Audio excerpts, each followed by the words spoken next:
blah, blah, blah, blah, blah, blah. Yeah, it's absolutely a, after a couple of 25-ounce beers, I wouldn't have it any other way. Blah, blah, blah, and yada, yada. Your wife makes out with you? Shite. I gotta go get SpaghettiOs. Yeah, it's been a while. Been a while. Hello, and welcome to episode 7 of the DBLBACK Podcast. DBLBACK is your cooperative opportunity for news and entertainment. We hope you've stumbled onto the website at this point. Found us on Facebook, Twitter, all those places. If you want to think of the podcast as you just kind of overhearing a couple dorky guys sitting at the martini bar, feel free to listen in and then get a chance to maybe comment on the website and let us know what you think about our conversation. Let's go ahead and just jump in. I'm Brent. I'm your host for the podcast, doing a little Jim Beam here to help loosen me up. I know we've got Dave. Hey, Brent. I'm rocking the rum and coke with the captain tonight. You and the captain make it happen when you put Captain Crunch in your Captain Morgan. I know we got Ryan, too.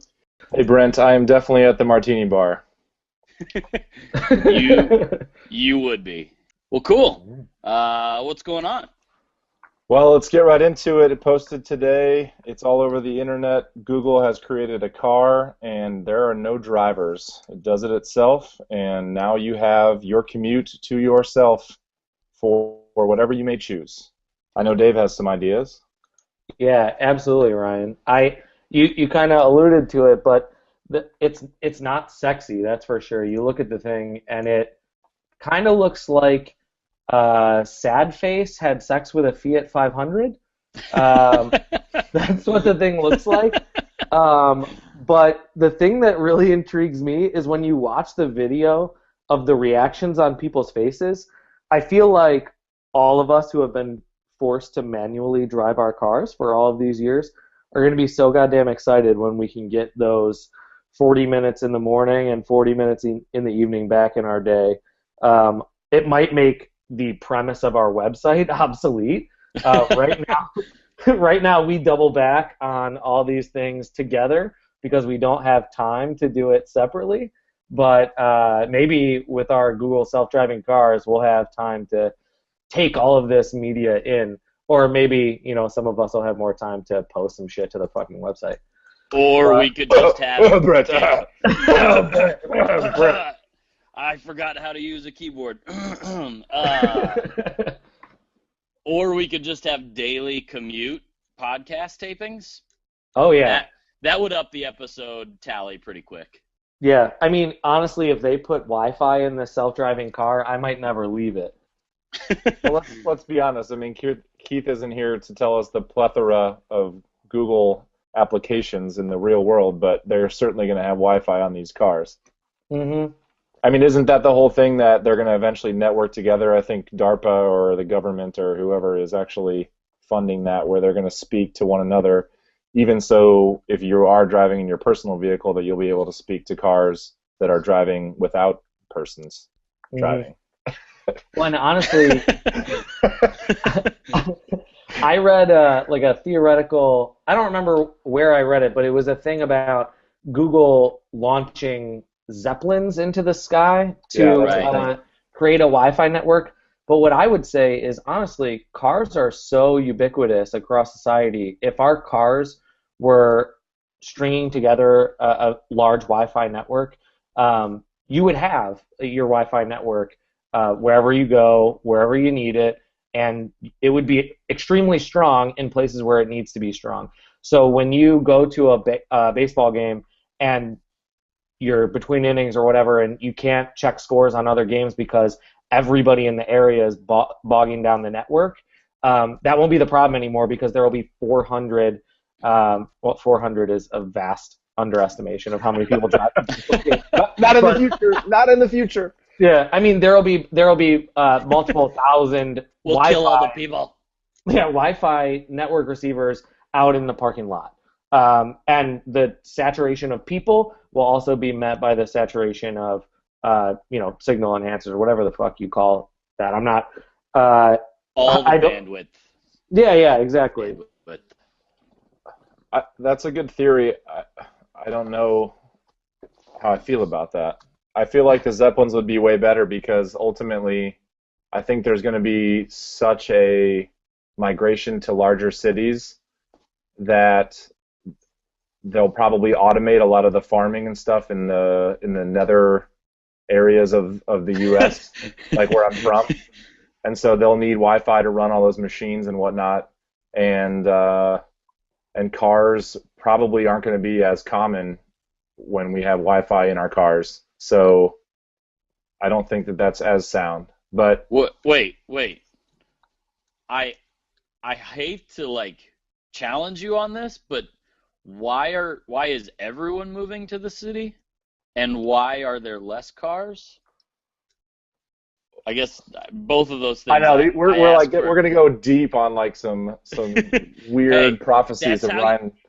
Yeah, that's how you start a podcast. You get real deep with Ryan Burns. Okay, well, first off, if you think about not having to drive your car, right? The biggest problem, like in LA, New York, Houston, Washington D.C., Chicago, everywhere else, is that there's a single person driving their car. It's a personal vehicle. Yep. But if you no longer have to drive your own car, why do you and why do you need a car? Like, there's going to be some service where you can just say, I'm going from point A to point B at this time, and there's going to be 4 other people that want to do the same thing, and they're going to get in one of these automated cars, and they're just going to cruise you over there. Okay. And you're going to get really close to your destination, and what they're basically going to do is make like a mega metro there, right? And so there's going to be a bunch of high-rise buildings where everybody works, and you commute to that area. I mean, it's a lot like trains, and trains are going to be more prevalent as well because there's a big funding by Obama, and they're way more green and yada yada. Yeah. That's just how it's going to be. There's going to be a lot more transit planning around these areas where everybody focuses and works, probably lives as well, and you can shop there. It's all multi-use, and that's the start of my spiel. I'll let you guys chime in. I feel like the only thing that will stop that happening, because you're right, it makes logical sense for that to happen, but the only thing stopping that is the current political climate. Hipsters? Oh. No, not hipsters are what are stopping everything. Hipsters are going to move to the country just because everyone's moving to the city. Yeah, go ahead. Just going to move hay bales to be ironic. No, the point I was trying to make is that I think the thing that stands in front of logic and reason winning out, and us having large metros where people work and we all take public transportation in, is the fact that the political climate right now doesn't support it. You can't support job creation. Well, it doesn't support. I don't want to get into anything that's let's say far more academically I don't know, advanced than I am in the realm of economics. Yeah, you got to tuck down. I'm on the podcast still. Yeah. I understand. Yeah. Well, no. I mean, I need to. I'm coming from down. I'm coming from down here. But what I would say is that things that generally make sense to the layman don't generally find consensus in our politics. And in order to make that reality that you talked about, Ryan, happen, it would be a huge public funding effort in order to make that happen. Sure. Unless all of those, yeah. And I just don't know if we can get behind that yet, or if any of us will live to see a time when society can get behind that. We're talking about like the potential of Minority Report. I mean, at least not the actual plot, but kind of the world that they lived in. And I definitely think Minority Report or iRobot. Yeah. Didn't they have? But they had this Google future that we're talking about, where everybody still had their own personal car, but it was automated, right? Yeah, Minority Report definitely did. iRobot was automated, and they had like massive parking structures that would just like pick your car up and just tuck it away. Take it. Yeah. And I think that people are, at least people from our generation and generations past, people from our generation are far too accustomed to the convenience of a car. I disagree. Well, you live in a major metro, so it's a little bit different. I mean, that's just it. I mean, I'm from a small town where everybody has a car, and you have to drive 40 minutes to get to a mall, and I absolutely hate it. And now I've lived in 7 of the largest 10 cities in America, and I've seen these people and they're the majority. You know, there's a lot more people in major cities than there are in bumfuck Illinois, and they don't want cars. I don't want a car right now. I have one, and I think it's the dumbest thing ever because I can walk anywhere I want. I can rent one whenever I want, and I hate paying more insurance than I should for living in the city and parking in the street. Mm-hmm. Yeah. I mean, the only time I want to get away is like when I can't get there on a train or a plane, and for that time I can probably rent one, and I would definitely pay a premium to have some vehicle drive me while I can watch movies the entire time. I'm not saying my way is better. I'm just saying that I am accustomed to the convenience of it. I'm accustomed to being able to pull my car out of my garage go park in a wide open parking lot in suburbia, walk into the store 12 feet, then walk back out of the store in 12 feet, and put all of my groceries back in my trunk and then pull directly back into my garage. But I am that's just accustomed to it. Yeah, you use the word convenience, though. That's fundamentally inconvenient. It's far more convenient to put on your iPhone on an app, I'm planning to leave in 5 minutes, and there be a car right outside of your door picking you up, dropping you off far closer to the door of the grocery store, and then signaling to the same system when you're in the checkout line that you're ready to be picked up. You know what I mean? Yeah. So Absolutely. And I think that if an automated system like this could mirror that convenience, it would take off a lot more than the current public transit paradigm where you have to go to it as opposed to it coming to you. Yeah. I feel like you're right though. If I could pull up an app on my phone and hit a button, that would be fantastic. And you can, it's just not automated. I mean, there's Lyft and Uber, and I mean, there's options in the metro cities now for this exact type of thing. But it's just there's still people driving the cars. So there's the other side of this, and I posted the link on my Facebook. I'm sure people have seen it as well. But solar panel roadways. Have you guys seen this too?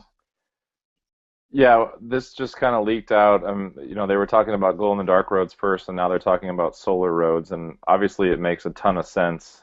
And with all of the talk about refunding all of the all the roads in America, since they're broken down, the bridges stink and everything, it would be smart to fund this and look into it, because to tie this back to what we were talking about earlier with the car and any of these other movies you've seen, a lot of times they always like preface the future with the fact that we've figured out power, like whether it's like fission, fusion, or just solar panels that work way more efficiently than now.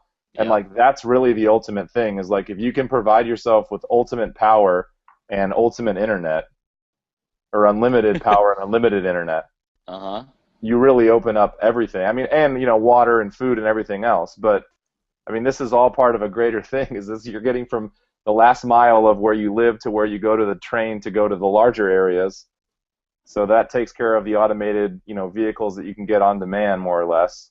And then you've got automated robots or few humans living out in the wilderness and growing all of our food so that everybody else can live in the city where all the jobs are and be knowledgeable. It's like scary, but it's also awesome. Right. I don't know. This is the stuff I get off on, so. Yeah. It is. I mean, I think our generation, whether we want to admit it or not, we at least I do. I think that is like the future that I will at least start to see in my lifetime. You know what I mean? Like when we were born, the future was still the future in a lot of ways. Like every bad movie that like predicted the future in the 80s, we were like, yeah, whatever. And now we see stuff and it's like, yep, that's going to happen, And the crazy thing you think about is that you're right. When we were born, and I'm a little bit younger than you guys, but I'll take one of my favorite movies from when I was a kid and use it as a perfect example. I wore the VHS tape out on the animated 1986 Transformers movie. Nice. And do you know what the Transformers future was? It started with the four words, "in the year 2005." That was what it started out with, and that was the year I graduated high school. Now, when you see a movie and they talk about the future, it's always like 2256 or 2554, because they have to say technology has moved so far from 1986 to 2005, and it's moved even faster from 2005 to 2014. So we have to give ourselves some leeway so that we don't look dumb 20 years from now. Yep. Yeah, every movie that's like actually smart about setting it into the future has to be like, okay, our movie has to be really irrelevant by the time the movie is present tense. And that's kind of what I was getting at. Like, every movie we see, even if it is set 300 years in the future, we're still kind of like, yeah, that could probably happen. Like, we've seen technology advance so quickly and so exponentially that it's, at least our generation, we don't recognize like a limit on how abundant the internet can be, or how abundant or how costless power can be. Even though we realize we haven't actually figured it out, we're like so confident in science. Hashtag Keith is not on the podcast. Or just like the powers of the human mind enough to actually figure this stuff out. Mm-hmm. Yeah, but like I'm gonna double back here to tie this in even more. So let's look at, say, 10 or 15 years ago, or Dave's reality right now, and the convenience of driving in your personal car to the store, getting something, and then having to go to a different store to get something else, right? While you're streaming Netflix. Well, no. You're driving your car right now. Well, he may or may not. He may or may not stream. Dave's streaming Netflix. You know, you're fighting traffic the whole time and everything else. But like, that's, so 10 or 15 years ago, the worst thing you could think of is living above a Walmart, a Giant, a Kroger, a Walgreens, whatever else. Now that is like the best thing you can think of. Yeah, because you're like, you can always go down and get a Diet Coke when you want it. You can grab beer when your buddies are headed over. You can get your medicine. You can get your groceries, whatever else. It's like, the pendulum swings off and on, right? I mean, there was the dark ages when everybody lived in towns and you weren't protected unless you lived there, and then it was like the suburbs came. I mean, I'm jumping hundreds of years, but it happens. Yeah. I mean, in the 50s, everybody lived in cities. In the 70s, everybody lived in suburbs because the crime got so shitty and everybody wanted to be out of there because drugs and whatever else. And we're the pendulum's swinging back now. It's where everyone's like, fuck yeah, cities, that's where the jobs are, because we're all these highly educated individuals that no longer want to work on a farm. Yeah, no, and I think you're absolutely right. Do you guys think that with politics in the state that they are, and with the fact that we are so polarized that we can't get a public action to make this happen, do you guys think it's going to take a company like Google to make this happen? To make not all of these things we're talking about, but to make portions of this happen? That's a great question, and I think there's something to be said about that. And we've seen, again, Hollywood kind of predict these types of things where it's jiggle, jiggle, jiggle of ice. We see,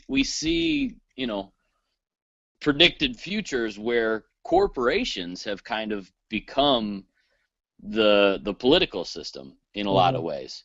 Even Pixar's WALL-E, and by and large was like, was the government. And then you look at more of a parody, and WALL-E in many ways acted as a parody, but the Mike Judge film. Thank you. Yeah, Absolutely. It is such a great parody because it could easily be true, and it might be today.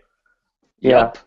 And when you look at the break it down to the smallest piece of that premise of that movie, it's that people with higher intelligence have less children. That's the simplest thing, and people of lower intelligence have more children. It is absolutely true if you look at the data, and it's the smallest thing to look at that could have the largest consequences for the future of humanity. Yeah, and I think it's fundamentally flawed logic to assume that there's always a direct correlation, because some of the most highly educated and wealthiest people have the most entitled and thereby dumb acting offspring. So, there's definitely both sides of the argument, or cases that can make both sides of the argument.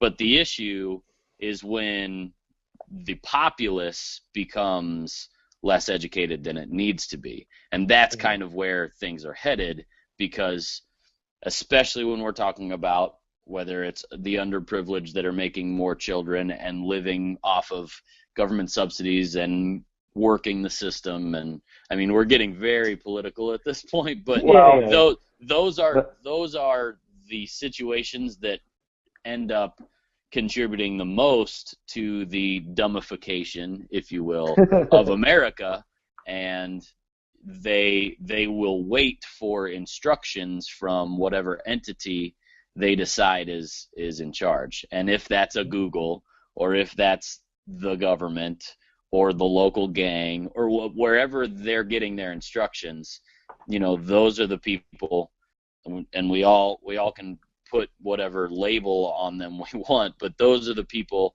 if they become the most populous, will by default end up with the most power. Yeah, well, so not to get political, but to answer Dave's question, or at least go further than what Brent just said, because I agree with this. Like, it definitely is kind of a politically charged question anyway, because but what I could see, or maybe what's happening now, and I realize I kind of sound negative, but I'm just kind of playing both sides of the fence. But like, if you think about how Detroit is, and how the guy, what is he, Quicken Loans? He owns most of Detroit now at this point, right? Because he lives there and he's trying to reinvest a lot. There could be a city like Detroit, which is a perfect example because of how much money's been thrown in for innovations and everything else. They say, like, if you want to start a startup today, just move to Detroit, because you have a bunch of willing folks that will try anything to create new jobs, to create a better world, to create a better city, everything else, right? So you've got kind of a privatization, or at least private money being funded towards Detroit, where it's just completely broken by government running, right? And then, so it's almost like you're creating this little beacon. I mean, I don't know if you guys saw Transcendence. I actually did go see it. And while that movie was just a crock of shit, there were some points that were kind of like, it like emulated this, right? You've got this smart person that creates this amazing utopian society for a minute at least, right? And everybody flocks there that's looking for that new light, whether they're relying on the government, they're relying on, religion or whatever else. They're like, okay, this looks like it has everything I want right now. And maybe Google's trying to do that with having free Wi-Fi everywhere, or in San Francisco alone, or wherever, it's like you perpetually want to create a society of the people that you want to bring into your network so that you can then go bigger. But ultimately, if you're in the United States anyway, or anywhere, the government can regulate you in some way. So there's always like this back and forth. But obviously, and we see it all the time, is everybody's trying to innovate early, and then the government gets in and kind of regulates it, and then makes it open for everybody, so that there's competition, and then it's more readily available than just one monopoly. Yeah, great.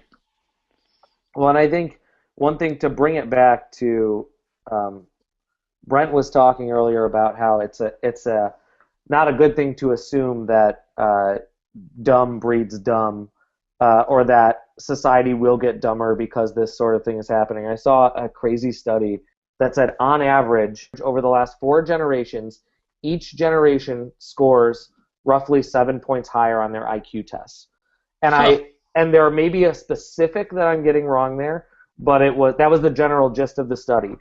One of the findings that they came to was information was more open than it was in the generation prior, and that kids nowadays that we all will look at and think, oh my God, those kids are idiots, and they can't get their damn heads out of their phones, but their phones are what are actually making them smarter.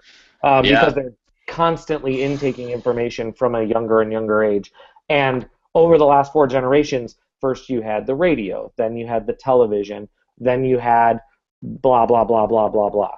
And it just goes to show that we can make the assumption that dumb breeds dumb, and we can make the assumption that the Kardashians and Real World Road Rules Challenge and and on and on and on are making kids dumber. But I think that that's just an example of the spread of different types of information.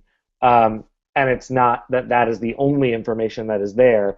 All the good stuff is still there too. It's just a matter of what people choose to intake. And now it's less of a choice because everybody intakes everything. Yeah, that's a great point. And the other, I mean, it plays right into the same conversation. We're also a lot more aware of dumb people. That is absolutely true. Because, like, I mean, this is, I'm probably oversimplifying this in a lot of ways, but whether it's reality TV or exposure to the craziest politicians or whatever, because we have more information, we have more anecdotal evidence to say there are crazier people than we used to have access to. So us stereotyping and saying that we're getting dumber, well, no, we're probably, again, to your point, still getting smarter, but we have a lot more access to dumb people. That is absolutely true. But isn't it sad that we don't, if we are getting smarter, have more access to the smartest folks to make everybody smarter? But I think we do have more access to the smartest folks. We just devalue intelligence in a way that's hopefully not a detriment to our society, but seems to at least we certainly, because we glamorize, and I'm a victim of it entirely, you know, we glamorize whatever's pretty and shiny, whether it's reality TV show or the NFL or Keith Hagerton or whatever. Because we glamorize all of that, we place less of a value on intelligence, and that is, it's tragic. I think that just talking about how this knowledge is more readily available, I think you can take just a couple examples of stuff that we've already talked about or posted on the site. You have, you've mentioned the Vlog Brothers, who do video series on how to understand geopolitical issues. Just for fun, they were doing video series on, you know, how to make learning about history or learning about philosophy or learning about any of these topics that were normally bland or dry in the past interesting. And it's all there for free, which is insane. If I look up how to change a light bulb, I'm more intelligent after the fact because I know how to change a light bulb, but maybe I also learned how to work, you know, a screw in the process. That is the ripple effect of looking up how to change a light bulb on the internet. Okay. Let me liken that to something and see if I'm getting that. There was a blacksmith, right? Or there was a lawyer, or there was a bread maker. Now you have the access to make your own bread, black your own smiths, and, you know, mason your own walls, right? Is that what you're saying? Is that you can then learn those skills if you're so inclined to Google them, you can then become more intelligent by, you know, learning these skills. I think the instinct to want to go and learn them is making us smarter as a society. The instinct toward being curious and knowing where to go, not necessarily the learning of individual skills. We're raising each individual's threshold of knowledge because maybe I could only be a blacksmith back in the day because that's what my father did and that was my access to knowledge. Well, now I can learn how to be a blacksmith and a bread maker.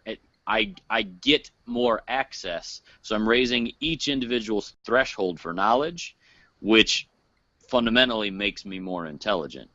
Now, it's up to the individual to figure out how much you retain and how much critical thinking and problem solving you can actually master, but the threshold for knowledge there's more books to be read, or more words to be read, or more videos to be watched to teach me the things, to Dave's point, because I have this repository of knowledge now, that there's just more power available to me. If you had that power wirelessly on your personal device at a Cubs game, because there's wireless Zeppelins flying over giving you free internet, are you better off? Absolutely. Okay. Yep. I think can we talk about farts or something now? Yeah, I think we really need to devolve into something just inane. Let's after jump that. back to testosterone cast. Oh, man, Testosterone cast. Birds, can I get your insight into the Landon Donovan thing about how he got left off? Can I don't know enough about football to know whether or not I can make an argument on one side or the other. Testosterone cast. I still don't know how I feel about it, but obviously Landon Donovan is the best American to ever put a jersey on. You know, he's been in 3 World Cups at this point. I think he's 31 years old, so he started pretty young. He has scored 5 international goals, maybe even 5 in the World Cups that he's been in, which is more than like Messi, Cristiano Ronaldo, and a few other stars have done combined. So he's obviously, you know, the resume's there, but after the last World Cup, he took some time off in qualifying for this World Cup. So I think, you know, 2 years after last World Cup, they start qualifying for the next World Cup, and he decided to take a little sabbatical. We had just hired a new coach in Jurgen, and Donovan was just kind of MIA for a long period of time, and I think Jurgen just never really got over that. There's obviously been some beef since the start between the two of them, and he brought Donovan back onto the team for the Gold Cup this year, which we won, last year I guess it was. And Donovan came in, you know, we won it, the whole thing, which is basically us playing against like Mexico and other South American teams. They limit the roster to 30 for the World Cup to start, and then they have to end up breaking it and only bringing 23 down to Brazil. So Donovan is now what they're saying is the 24th player, and Jurgen basically said, you know, I had some few guys that I rated early, but it's always this weird kind of thing where it's like, all right, so we're going to only really play like 15 of these guys. So we need to bring a couple of them along to practice, get a feel for how this works, you know, sit on the bench, learn about the World Cup so the next time they're experienced and can play for us. Yeah. So there's always finding that balance of the guys that you want that are old and veterans and have been there and the guys that you want to learn this time. And I think there's lots of theories, but they obviously either hate each other or he thought youth was more important and it's time for a changing of the guard because, you know, Donovan is getting older, but it's not to say that he's not still one of the best American players there is. Do you think it has to do a little bit with the grouping with the draw that they had and the fact that it's pretty tough and they're saying maybe we should get ready for the next one? Do you think that's a part of it? It could be. I mean, it's one of those things where it's the World Cup and anything can happen. Obviously, Portugal and Germany are extremely stacked, and Ghana's been kind of our bugaboo for the last 2 World Cups. So it's hard to say if they think, you know, we're screwed, we're going to definitely end up on the bottom, because all it takes is just like one goal and some defense to really change the entire scenario. I don't know. I mean, it'll probably be something that comes out in a book 10 years from now, and Clint Dempsey will be able to speak on it, and everybody will have their own say. But it sucks because it's just going to loom over us for the next 2 months while the World Cup's going on, and then everyone's going to talk about it afterwards, whether it was the best decision or the worst decision ever. Yeah. Would he legitimately be maybe like the 16th best player? Because you were talking about they only end up playing 15 guys. So is there a chance that there's that, or do you feel it's way more political in nature?